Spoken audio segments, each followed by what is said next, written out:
9 years of marriage can be completely destroyed in exactly 4 seconds. That is the precise amount of time it takes a woman to open the door of her own kitchen and find another woman wearing her silk robe, sitting on her bar stool and drinking from her favorite mug as if the entire world belonged to her. Victoria Rivers had been flying for 42 minutes from Chicago to Houston, deciding to cut her business trip short by 2 days because she desperately missed the quiet peace of her home. She missed the orderly silence of the massive River Oaks mansion, the towering magnolia trees she had planted herself during their first year of marriage, but the most painful truth to admit was that she did not actually miss Richard. She arrived in a taxi because Richard had entirely ignored her 3 text messages, leaving her to be greeted by George, the 60-year-old estate doorman, whose warm smile lasted exactly half a second before melting into a profound, suffocating shame. Victoria noticed the subtle pause, observing how the older man immediately averted his gaze to the Italian marble floor of the grand foyer, his usually steady hands nervously gripping the hem of his uniform jacket. She smiled with her usual practiced grace, asking if her husband was home, and politely accepted George's stuttered confirmation without pressing for the agonizing details she was not ready to hear. For 9 long years, Victoria had cultivated the painful skill of not asking questions to which she did not want the answers, learning to exist merely as a decorative extension of a man who looked right through her. She carried her small carry-on bag up the sweeping golden-railed staircase that Richard had imported from Europe 3 years ago, a structural centerpiece she had always found incredibly beautiful but desperately cold. The main floor of the sprawling mansion was wrapped in a heavy silence. The hallway sconces dimmed to their usual evening intensity, illuminating the abstract blue painting Victoria had personally selected from an art gallery in Dallas. Everything was exactly in its proper place, perfectly pristine and untouched, except for a lingering, unfamiliar scent hanging heavily in the conditioned air. Victoria paused in the center of the corridor, closing her eyes and inhaling slowly, as if trying to identify a discordant musical note, instantly recognizing the heavy, overly sweet musk of an expensive but entirely classless perfume. She pushed open the heavy oak door to the kitchen because she had been traveling for hours and desperately needed a glass of water, refusing to allow a phantom scent to intimidate her in her own meticulously curated home. Ivy Fontaine was 28 years old, with dark hair cascading loosely over her shoulders, casually lounging at the black granite island, while wrapped in the very champagne-colored silk robe Richard had gifted Victoria for their 7th anniversary.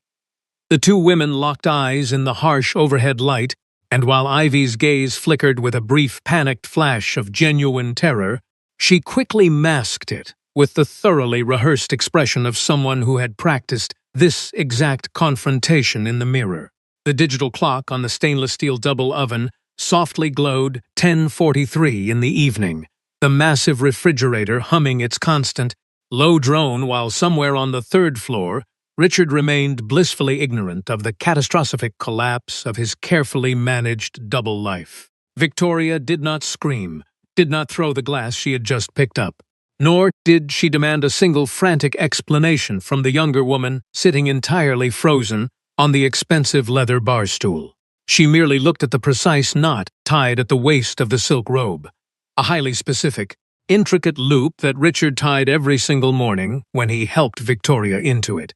and experienced a moment of absolute, blinding clarity where every shadow of doubt instantly evaporated. With a single, decisive nod resembling a judge accepting an irrefutable piece of evidence,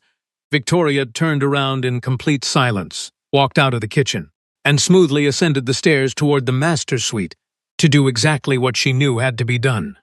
Inside the cavernous, custom-built master closet that spanned the length of a small apartment, Victoria pulled down her large black suitcase with the silent wheels, the one she had purchased in Milan 4 years ago, and systematically began folding her clothes. Her hands trembled slightly, a subtle betrayal of her otherwise ironclad composure, but she folded 2 evening gowns, 3 blouses, her cherished music composition notebooks, a framed photograph of her mother, and the worn gold bracelet her grandmother had left her. She paused for a fraction of a second over her velvet jewelry drawer, Looking down at the flawless platinum diamond ring Richard had bought her by casually telling her that price did not matter, before decisively leaving it nestled perfectly in its expensive velvet slot. Richard Rivers had been sitting in his third-floor executive study for 40 minutes, concluding a high-stakes video conference with his Dallas investors, when he suddenly heard the rhythmic, unmistakable sound of Victoria's calm footsteps echoing down the second-floor corridor. Knowing she was not scheduled to return until Thursday, he hastily terminated his call with a weak excuse, rushing out of his office only to collide with a panicked Ivy on the stairs, whose face was completely drained of its usual arrogant color. Hearing Ivy whisper that his wife had returned early, Richard froze for 3 agonizing seconds, his brilliant corporate mind desperately calculating the unfathomable magnitude of his personal disaster before he sprinted up the remaining stairs toward the master suite. He found Victoria standing with her back to the door, meticulously placing her shoes into the side compartment of her black luggage, her posture radiating an eerie, impenetrable tranquility that terrified him far more than any screaming match ever could. Richard stepped into the closet, his voice dropping into its authoritative boardroom register as he desperately begged her to stop, swearing that whatever she saw downstairs was a terrible mistake that he could entirely explain. Victoria finally turned to face him, her eyes completely devoid of anger, sorrow, or reproach, revealing only the terrifying, hollow absence of a woman who had already permanently departed, softly stating that she was not going anywhere, she was simply going home. Richard spent the first 20 minutes after Victoria's departure standing completely paralyzed in the grand foyer of his 80,000-square-foot mansion, staring blankly at the heavy mahogany door as if hoping the sheer force of his wealth could magically reverse time. George had discreetly vanished into the staff quarters, exhibiting the profound loyalty of an employee who recognizes that his employer's shattered dignity requires absolute isolation to properly bleed out in the shadows. When Ivy finally descended the stairs 25 minutes later, fully dressed and radiating an aggressive, calculated sympathy, Richard looked at her and felt an overwhelming wave of absolute disgust, immediately ordering her to leave his property without a single backward glance. The deafening silence of the massive house pressed against his chest as he furiously scrolled through his phone, staring at the 3 unread messages from Victoria that he had casually ignored earlier because he always believed her needs could wait. He called her number twice, listening to the agonizingly endless ringing before it finally clicked into her generic voicemail, leaving him feeling like an awkward, desperate teenager rather than a man who controlled a $4 billion construction empire. At 1 o'clock in the morning, Richard finally walked back up to the master bedroom, slowly sliding open her velvet jewelry drawer, only to find every single piece of expensive jewelry he had ever bought her lying abandoned, silently mocking the tragic inadequacy of his wealth. Desperation drove Richard out of his house at 7 o'clock the next morning, standing outside a modest apartment building in Montrose with a blue velvet box in his pocket and exactly 90 minutes of terrible sleep behind his bloodshot eyes. Lucy, Victoria's fiercest friend since they were 16 years old, opened the door with a hardened glare that completely neutralized Richard's imposing physical presence, staring at the billionaire with absolute, unfiltered contempt.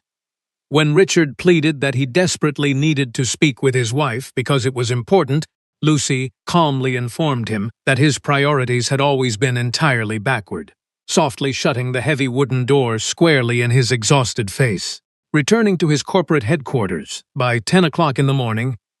Richard unleashed his executive assistant and his personal banking manager to frantically trace any financial movements, credit cards, swipes, or flight reservations made under Victoria's name in the last 12 hours. The search yielded absolutely 0 results, proving that Victoria had deliberately chosen to leave no digital or financial footprint, fully aware that Richard only knew how to hunt for people by following the long, arrogant paper trail of his own limitless money. By 11 o'clock, Richard sat in his private boardroom with his meticulous family lawyer, Mr. Ford, desperately trying to define the legal parameters of a separation that had occurred without a single piece of formal paperwork being filed. Catherine Rivers, a fiercely elegant woman of 72 years who refused to use a walking cane despite her doctor's orders, stormed into her son's mansion at exactly 12 noon, with a presence that instantly commanded the absolute attention of every staff member.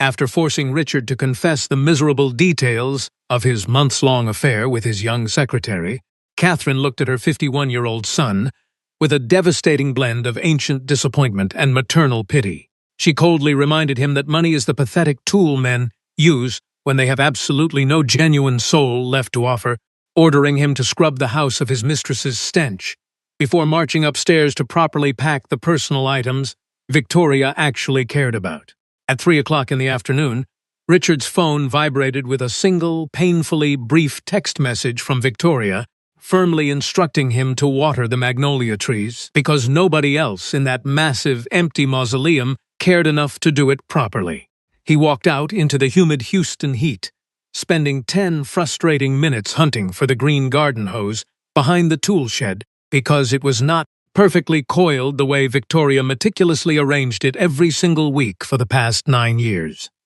Standing entirely alone in his sprawling, perfectly manicured estate, spraying water onto the dark soil beneath the blooming magnolias, Richard finally felt the agonizing, physical crush of a pain that had absolutely nothing to do with wounded pride and everything to do with monumental loss. The subsequent 72 hours systematically dismantled the arrogant illusion that Richard's life could function normally without the quiet, invisible infrastructure of his wife's daily grace and profound kindness toward the household staff. Ivy had attempted to return on the second morning at 9 o'clock, strutting into the foyer with a small overnight bag and an infuriatingly confident smirk, only to be verbally eviscerated by Richard and permanently banished from the estate in under 3 minutes. Meanwhile, the 7 members of the household staff,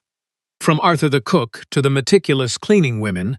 executed their duties with a chilling, robotic courtesy, punishing Richard with a flawless, impenetrable politeness that silently screamed their absolute loyalty to the exiled Mrs. Rivers. By the end of the 3rd day, Richard retreated entirely into his 3rd-floor study, pouring himself a neat glass of expensive amber whiskey at 3 o'clock in the afternoon, while staring blankly at the financial spreadsheets that suddenly felt utterly meaningless. He read through his 14 frantic, unanswered text messages to his wife, his thumb hovering over the digital keyboard, before simply typing that the magnolia trees were doing well, sending the pathetic lifeline into the digital void.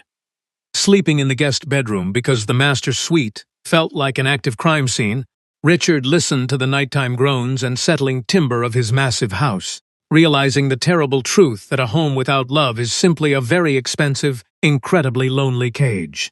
There is a highly specific, dangerous variety of sadness that absolutely refuses to cry because the soul has already completed the grueling, exhausting mathematics of a final decision, and Victoria Rivers woke up on Wednesday morning radiating exactly that terrifying, beautiful calmness. Lying in the small guest bed of Lucy's apartment, she stared up at a faint crack in the white plaster ceiling and felt the sudden, shocking absence of the massive psychological weight she had carried for 9 suffocating years. The exhausting burden of smiling at the correct corporate dinners, of dressing to appease aggressive investors, and of existing purely to regulate the unpredictable moods of an absent billionaire had completely vanished, leaving behind a terrifying but intoxicating emptiness. Walking into Lucy's living room, Victoria found an old, slightly out-of-tune Yamaha upright piano buried beneath a tragic collection of neglected houseplants, unlit scented candles, and dusty silver picture frames that had not been moved in 8 years. After carefully clearing the clutter, she sat on the wooden bench and placed her trembling fingers onto the yellowed ivory keys, running through her childhood Hanon scales before slowly transitioning into the complex Chopin nocturne she had mastered at 22 years old. The notes initially arrived with a clumsy, heavy hesitation, but as the muscle memory violently awakened in her forearms, Lucy stepped out of the kitchen and stood absolutely frozen in the hallway, weeping silently at the beautiful resurrection of her best friend's buried soul. On Thursday morning, Victoria found the courage to dial the direct office number of Alice, the formidable director of the Houston Cultural Arts Center, where Victoria had passionately taught intermediate piano during the first 2 years of her marriage before Richard convinced her to quit. Alice answered on the second ring, her voice instantly warming, with the profound relief of a director who desperately needed talent, immediately offering Victoria 3 vacant teaching slots for intermediate students that had been sitting entirely empty since February. Victoria accepted the position without a single moment of hesitation, pulling her sensible, low-heeled shoes from her luggage and spending her entire weekend sitting at Lucy's small kitchen table, furiously preparing her lesson plans with a massive, joyful cup of black coffee. When Monday finally arrived, Victoria walked into the bustling arts center wearing a simple linen skirt, carrying her meticulously organized binders, and stepped into her first classroom with the supreme, undeniable confidence of a woman finally speaking her native language. She patiently evaluated a diverse group of nervous teenagers and hopeful senior citizens who had waited 60 years to learn an instrument, instantly mapping out their unique technical weaknesses and offering gentle, precise corrections that made them instantly trust her. Leaving the building that afternoon, Victoria felt a profound, burning sense of irreplaceable purpose expanding in her chest, realizing she had finally reclaimed the vital piece of her identity that no amount of construction money could ever buy, sell, or successfully replicate. The unexpected miracle occurred completely by accident on Friday afternoon, when Alice generously allowed Victoria to spend 30 minutes completely alone in the main rehearsal hall with the center's prized Steinway grand piano, seeking closure for a melody haunting her mind. Victoria closed her eyes and began playing a complex, devastatingly beautiful piece in B minor that she had started composing 12 years ago but abandoned when she married Richard, letting the soaring, urgent notes pour the entirety of her recent heartbreak directly into the cavernous room. Unbeknownst to her, Sophia, the center's 23-year-old administrative assistant, had slipped through the back door and stood completely mesmerized, pulling out her smartphone to secretly record 1 minute and 40 seconds of the breathtaking, emotionally explosive finale. Sophia uploaded the raw video to her social media accounts that same evening, adding a desperate caption begging the internet to help identify the mysterious woman who had just delivered the most astonishingly beautiful piano performance she had ever witnessed in her life.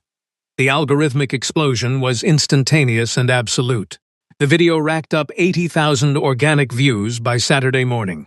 crossing the massive threshold of 400,000 views by Sunday afternoon as strangers shared their profound emotional reactions in thousands of comments.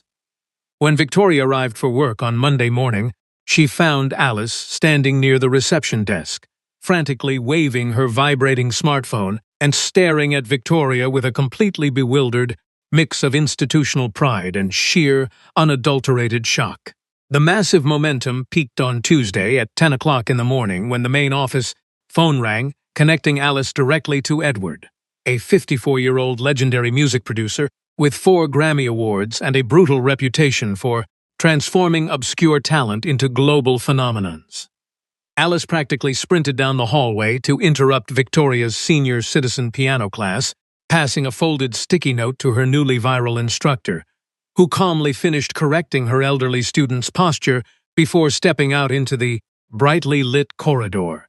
The subsequent phone call between the billionaire's estranged wife and the legendary music producer lasted exactly 27 minutes, during which Victoria spoke with the chilling, absolute precision of a woman who completely understood her own immense value. When Edward boldly asked why a musician of her staggering caliber had abandoned the piano for an entire decade, Victoria stared out the window at the cracked asphalt of the center's modest parking lot, smiling a fiercely independent smile. She softly replied that life had temporarily dragged her in the wrong direction, but moving forward, she was the only person authorized to hold the compass, politely telling the eager producer she needed time to deeply consider his massive recording contract. Hanging up the phone, Victoria leaned against the cool plaster wall of the hallway, feeling the undeniable, glorious truth that she no longer needed a black suitcase to escape her past, because she had just effortlessly constructed an entirely new world with her own 2 hands. The intricate architecture of a massive lie can survive for months under the sheer force of arrogant confidence. But when a single, foundational brick crumbles, the entire structure collapses inward with the catastrophic, deafening roar of absolute ruin. Ivy Fontaine's carefully constructed double life suffered its first fatal fracture on a Tuesday morning, exactly 3 weeks after Victoria walked out, when Ivy sat nervously in the sterile, brightly lit examination room of Dr. Miller's private medical clinic. The 60-year-old physician, a man who famously despised delivering complex news with unnecessary emotional padding, handed Ivy a crisp white paper containing lab results that instantly vaporized her leverage, leaving her standing on the sweltering Houston sidewalk, feeling entirely trapped. The disastrous complication Ivy had desperately hidden from Richard for over 6 months involved Gregory, a ruthlessly ambitious 42-year-old executive who held a critical 20% minority stake in the sprawling Altamirano construction empire. Ivy's clandestine affair with Gregory had ignited 18 months ago during a drunken corporate retreat, evolving into a volatile, intensely physical entanglement that ran entirely parallel to her calculated, emotionally manipulative seduction of her incredibly wealthy boss, Richard. Staring blindly at the passing traffic, Ivy realized her dangerous mathematical problem had become fundamentally unsolvable. If Gregory discovered her medical reality before she secured a permanent, legally binding position in Richard's destroyed household, she would lose absolutely everything. Meanwhile, Richard's younger brother, Robert, a 38-year-old independent architectural consultant with deep, invisible connections throughout the Texas construction industry, had spent 2 agonizing weeks tracking a series of vicious corporate rumors surrounding Gregory's recent erratic behavior. Robert's most trusted industry informant had provided verifiable proof that Gregory had conducted 3 highly secretive meetings in obscure suburban hotels with executives from the Meridian Group, a fiercely aggressive Chicago conglomerate desperate to break into the lucrative southern construction market. Even more devastating, the informant casually mentioned that the Meridian executives possessed incredibly detailed private knowledge regarding Richard's collapsing marriage, celebrating the domestic chaos as a brilliant, perfectly timed distraction that would severely cripple Richard's executive focus. Robert spent 40 minutes sitting in his dark office, connecting the terrifying dots between Ivy's unprecedented access to Richard's private file and her incredibly convenient, simultaneous presence in his brother's bed during the exact months the corporate leaks occurred. He aggressively interrogated his corporate law contact with 3 highly specific questions regarding shareholder espionage, compiling the damning evidence into a single razor-thin manila folder before driving furiously toward the massive glass tower that housed Richard's executive headquarters. Interrupting his brother's critical engineering meeting, Robert pulled Richard into the soundproof glass corridor, his voice unnervingly flat, as he demanded a private, completely secure conversation regarding a betrayal that extended far beyond a simple ruined marriage. Sitting in the massive executive suite, Richard read the 3 documents Robert had compiled in absolute, suffocating silence, the color aggressively draining from his face as the sheer, staggering magnitude of his own incredible stupidity finally materialized on paper. Robert watched his older brother carefully, refusing to offer a single shred of comforting sympathy, brutally pointing out that Victoria was not merely the tragic collateral damage of Richard's pathetic infidelity, but rather a specifically targeted victim in a calculated corporate assassination. Staring out at the sprawling Houston skyline he had spent 25 years dominating, Richard felt the devastating, physical nausea of a man who suddenly realizes he traded the most extraordinary woman he ever met for a cheap corporate spy. That same evening, as the walls began closing in on her hopelessly tangled lies, Ivy sent Richard a highly emotional, desperately urgent text message demanding they meet immediately to discuss a completely unexpected, life-altering development regarding their future. Richard sat at his heavy mahogany desk, staring at his glowing smartphone screen, while the crippling weight of Robert's investigative folder rested under his left hand, feeling an icy, absolute detachment replace the fiery chaos that had consumed him for weeks. He typed a terrifyingly brief response, coldly informing Ivy that any future communication between them would occur strictly within the secure walls of his corporate headquarters, explicitly moderated and legally documented by his fiercely aggressive family attorney, Mr. Ford. The legal machinery of Richard's $4 billion empire sprang into lethal, blindingly fast action over the weekend, utilizing an army of forensic accountants and digital security experts to successfully isolate the specific internal budgets Ivy had forwarded to Gregory's private email servers. Mr. Ford, a man whose hourly billing rate could easily purchase a luxury sports car, sat in Richard's private boardroom on Monday morning, systematically outlining a $43 million civil lawsuit designed to completely annihilate Gregory's financial existence and trigger the hostile buyout clause. Richard authorized the absolute destruction of his former partner with a single exhausted nod, realizing that winning a massive corporate war felt utterly hollow when he had to return every night to an 80,000-square-foot mansion that smelled entirely of his own monumental failures. The massive legal hammer finally dropped at exactly 9 o'clock on Wednesday morning when a licensed process server handed Gregory a devastating stack of formal legal notifications right in the middle of a crowded, high-end downtown coffee shop. Gregory immediately panicked, furiously dialing Ivy's private number and viciously threatening to expose her entire, disgusting role in the corporate espionage if she did not immediately help him neutralize Richard's aggressive legal assault. Sitting alone on her cheap apartment sofa, clutching her complicated medical results and listening to Gregory's screaming threats echo through the digital speaker, Ivy Fontaine finally understood the terrifying reality that she was completely permanently out of moves. Under normal, predictable circumstances, an intermediate piano recital held on a Saturday evening does not manage to completely sell out a historic theater boasting 400 velvet seats with an entire 3 weeks of advance notice.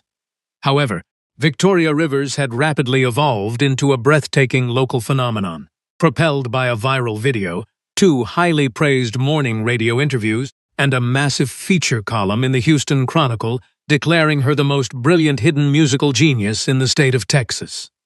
Alice, possessing the sharp logistical instincts of a seasoned arts director, had ruthlessly secured the historic Independence Theater in downtown Houston, asking Victoria if she was ready to face a massive public audience for the very first time in over a decade. Richard discovered the overwhelming magnitude of his wife's newly explosive career through a deeply humiliating channel. George, the loyal estate doorman, who proudly shoved his smartphone in Richard's face as the billionaire walked toward his waiting armored SUV. Staring at the digital promotional flyer featuring Victoria bathed in glorious golden sunlight at the Steinway piano, Richard politely thanked his employee, retreated into the plush leather back seat of his vehicle, and aggressively ordered his driver to head straight to the corporate office.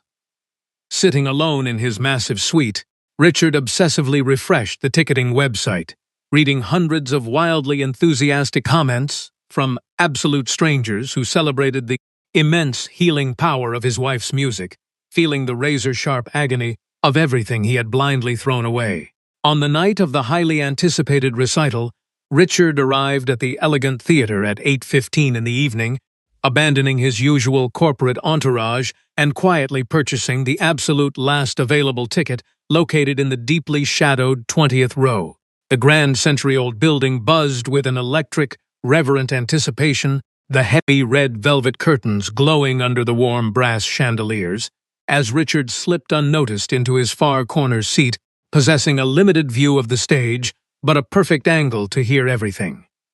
When Victoria finally emerged at exactly 8 o'clock, wearing a sweeping, incredibly simple deep blue dress, and absolutely none of the heavy, expensive diamond jewelry he had purchased for her, the massive crowd erupted into a genuinely thunderous, loving applause. For the next 90 minutes, Richard sat completely paralyzed in the velvet darkness, entirely incapable of identifying the complex technical structures of the classical pieces she played, but profoundly overwhelmed by the staggering, undeniable emotional truth bleeding from her fingertips. He remembered the countless times he had walked past his own study, half listening to her practice while screaming into his smartphone about profit margins completely deaf to the unbelievable world-class genius that was sitting quietly in his own home. When Victoria closed the magnificent concert by playing the viral B minor composition she had written 12 years ago, Richard felt hot, unfamiliar tears welling in his eyes, completely shattered by the realization that her music was a beautiful, soaring language she had created purely to survive his neglect. The standing ovation lasted an uninterrupted 4 minutes, a roaring tidal wave of pure adulation that forced Victoria to return to the polished stage 3 separate times to graciously accept massive bouquets of incredibly vibrant flowers from weeping strangers in the front row. Richard waited patiently until the massive theater had almost completely emptied before quietly slipping into the narrow, wood-paneled side corridor leading to the artist's exit, standing silently in the dim, yellow light without any rehearsed speech or manipulative strategy. When Victoria finally walked out, laughing brightly with Alice and Sophia, she stopped abruptly as her eyes locked onto Richard's face. Her expression did not shatter or harden, it merely settled into a calm, impenetrable peace as she politely dismissed her friends to speak with him alone. Richard stepped forward, his voice completely stripped of its usual commanding arrogance, softly telling her that her performance was the most incredibly beautiful thing he had ever witnessed in his entire 51 years of life. Victoria thanked him with the steady, unnerving composure of a seasoned diplomat, her hands firmly holding her flowers, as Richard admitted he had come strictly to listen, abandoning all desperate hopes of aggressively convincing her to return to their shattered marriage. A profound, incredibly honest silence stretched between them in the empty hallway before Victoria softly replied that she was no longer his wife, but she had finally found her absolute freedom, turning gracefully on her heel and walking out into the warm Houston night without looking back. The following Tuesday morning, Victoria sat in a quiet corner booth of a small sunlit coffee shop in Decatur, her hands wrapped tightly around a massive mug of black coffee as she listened to Robert systematically dismantle the remaining illusions of her marriage. Robert spoke gently but relentlessly for 40 minutes, laying out the incredibly toxic truth about Ivy's corporate espionage, Gregory's massive betrayal, and the devastating reality that her heartbreak was meticulously orchestrated as a strategic distraction to weaken Richard's business. Victoria absorbed the catastrophic information without shedding a single tear, her chest tightening as she fully realized she had been utilized as a completely disposable pawn on a billionaire's chessboard by people who viewed her absolute devastation as a mere corporate advantage. Walking out into the blinding midday sun, Robert offered a quiet, fiercely sincere apology on behalf of a brother who had taken far too long to understand the immense value of the woman he had carelessly destroyed. Victoria thanked him for treating her like a highly intelligent adult, capable of surviving the absolute truth, acknowledging that the new corporate details made the betrayal significantly uglier, but it could never erase the beautiful, undeniable reality of her newfound independence. Returning to Lucy's apartment at 1 o'clock in the afternoon, Victoria immediately sat down at the old Yamaha piano, channeling the horrific sting of the corporate betrayal directly into the heavy wooden keys, playing with a ferocious, indestructible hope that absolutely nobody could ever steal from her again. There is a terrifying, utterly silent moment in every catastrophic failure where a man finally hits the absolute bottom of his soul, realizing with sickening clarity that he can no longer blame ambitious mistresses, treacherous business partners, or demanding corporate schedules for his ruin. Richard reached this desolate, undeniable bottom on a quiet Sunday morning, sitting alone in his massive third-floor executive study, staring at a blank piece of expensive ivory stationery for 40 minutes while a silver fountain pen rested completely motionless in his trembling right hand. He had attempted to draft this crucial letter 12 separate times over the weekend, repeatedly discovering that his brilliant talent for composing aggressive legal arguments and persuasive corporate contracts was completely useless when attempting to translate the profound depth of a genuinely broken heart. When the heavy ink finally met the thick paper, Richard did not write a single pathetic word about Ivy's corporate betrayal, Gregory's impending financial destruction, or the massive $43 million lawsuit his ruthless lawyers were systematically preparing for trial.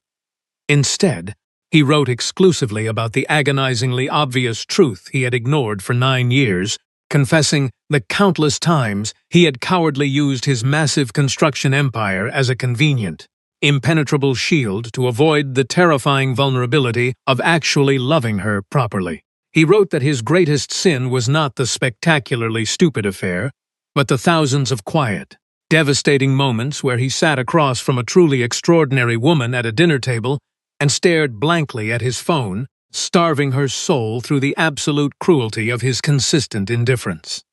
At exactly 5 o'clock that Sunday afternoon, Richard stood nervously in the poorly lit hallway outside Lucy's modest apartment in Montrose, his broad shoulders slumped in exhaustion, as he handed a sealed, heavy envelope to a fiercely defensive Victoria standing firmly in the doorway. He explicitly told her that the envelope contained no demands, no manipulative requests for a forced reconciliation, and absolutely no expectation of a reply, begging her only to accept the physical evidence that he had finally, painfully learned to see her clearly. Before gently turning away to walk down the narrow stairwell, Richard quietly promised that regardless of her final decision, he was permanently burying the arrogant, careless man he used to be, leaving Victoria standing in the doorway with an incredibly complex, entirely unreadable expression.